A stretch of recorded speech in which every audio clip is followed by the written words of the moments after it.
faculty advisors, content area advisors to support them. But absolutely, I think what happens at my school might be what happens statewide, which is at any point of the day, a student who's homeschooled can access whatever resources that we were able to provide. Good, thank you. Yep, and I will echo that same thing. And again, I can't speak for every school in the state, but I know my district, that's our policy too, that homeschooling families have access to anything that our regular schooling families have access to, and they just have to ask for it. I know the one thing I haven't done is very extensive outreach to our homeschooling families. So if they're already not taking advantage of doing a sport or taking a class or one of our directed learning experiences, then they might not be aware that they can take advantage of those resources. So I probably could be doing more outreach to make sure that every homeschooling family in our district is aware that they have access to us. Yeah, that might be something that is useful, because I mean, I tell homeschoolers when I get a chance to talk to them, and I know the superintendent knows exactly who the homeschoolers are. So they have their names and addresses. I don't know if you can reach out to them being in the school, and don't be surprised if some of them go, why am I getting a letter from the school?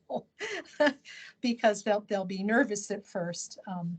But you know, yeah, I mean, I knew about classes and courses. I just never thought about, you know, personally. I'm sure other families have, because if they're going into the schools for other reasons, or they're coming from the school to homeschool and they're still connected, they're probably going to be more apt to participate and use those services. You get someone like me who's just never been in the public schools. I finally had to join the school board to learn how they worked. So, you know, but yeah, outreach is probably a key thing. And this is an area where if the local public school has a very limited library collection or limited or no dedicated school media specialist, then the access of the homeschoolers in that region would also, not just the access of the students in the school, but also the homeschoolers would necessarily be impacted by that. So something to think about as a potential gap zone.